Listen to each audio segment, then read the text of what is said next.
Assalamualaikum warahmatullahi wabarakatuh. Alhamdulillahilladzi hadana li hadza wa ma kunna linahtadiya laula an hadanallah.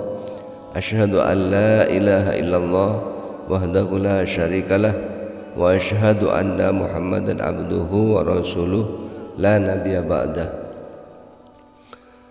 Sahabat beriman yang dirahmati Allah, syukur alhamdulillah kita masih bisa berjumpa lagi di channel ini. Besar harapan dan doa saya, semoga sahabat semua selalu diberikan kesehatan, dimurahkan rezekinya dan dipanjangkan umurnya.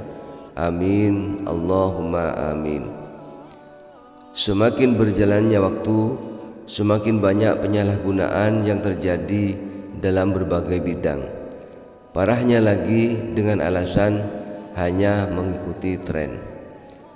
Oleh sebab itu, kita sebagai umat muslim harus mempelajari lebih dalam lagi mengenai Islam, teruntuk dalam mengatur kehidupan, supaya mengetahui mana yang salah dan mana yang benar.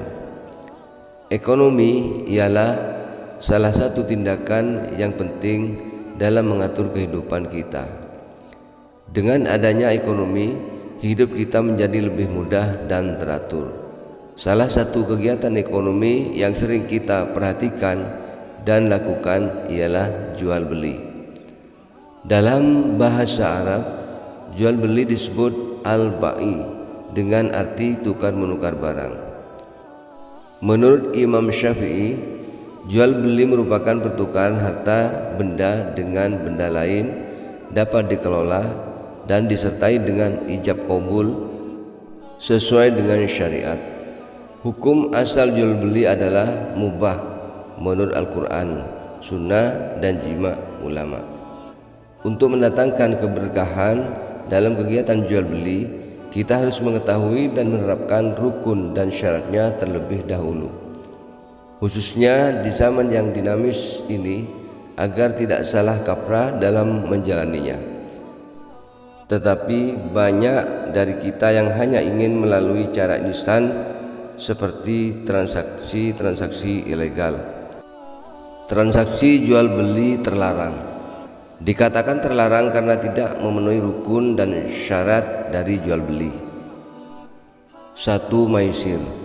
Maisir ialah permainan yang sering kita temui, bermula dari hanya ingin ikut-ikutan tanpa tahu halal atau haram, hingga terjerumus berbuat hal haram ini.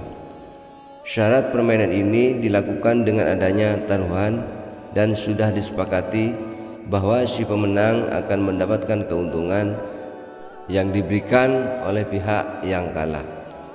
Contoh permainannya ialah undian, bertaruh dengan uang, dan masih ada banyak lagi. 2. Gharar. Tahukah kamu apa itu gharar?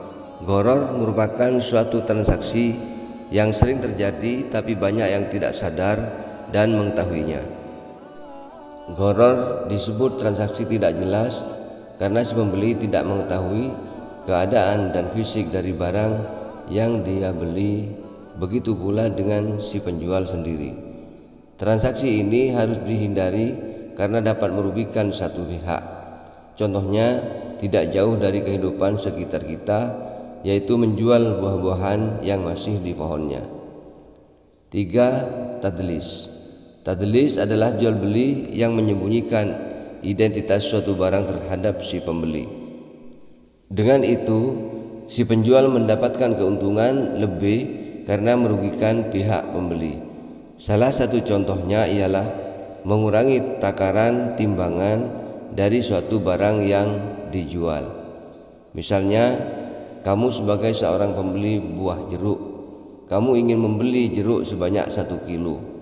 Karena tujuan si penjual adalah mencari keuntungan, maka dia mengurangi takaran jeruk di bawah 1 kilo dalam keadaan kamu tidak sadar.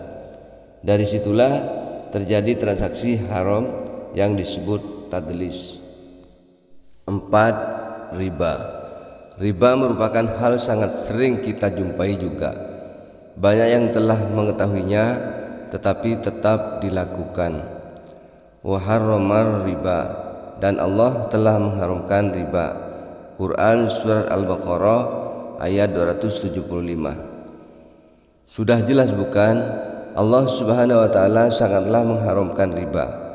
Diharamkan karena akan terjadi hal yang tidak diinginkan, seperti mengalami keburukan dan kerugian terhadap pihak lainnya. Riba juga membawa kita ke dalam dosa besar. Contohnya, ketika kamu meminjam uang kepada teman, tapi temanmu memberimu syarat. Dengan syarat ketika membayarnya, kamu diharuskan untuk membayar 2 kali lipat dari yang kamu pinjam. 5. Ghabn. Ghabn ialah transaksi yang dilakukan penjual dengan menaikkan harga objek barang di atas harga pasaran tanpa diketahui oleh pembeli. Caranya dengan membujuk pembeli. Penjual membujuk pembeli dengan mengatakan bahwa barangnya langka atau dengan pembawaan kata yang baik sehingga pembeli mempercayainya. Sebagai umat muslim, kita harus cermat untuk memilih atau membeli barang supaya tidak ada pihak yang dirugikan karena transaksi ini. Transaksi-transaksi terlarang ini sangat sering kita jumpai, mau itu di kehidupan langsung ataupun di kehidupan dunia maya. Oleh karena itu, Allah memerintahkan kita untuk menjauhinya. Mengapa? Karena banyak dari tindakan-tindakan tersebut menimbulkan kerugian kepada pihak lainnya. Ada beberapa ulama juga yang mengeluarkan dalil untuk membuktikan terlarangnya transaksi itu.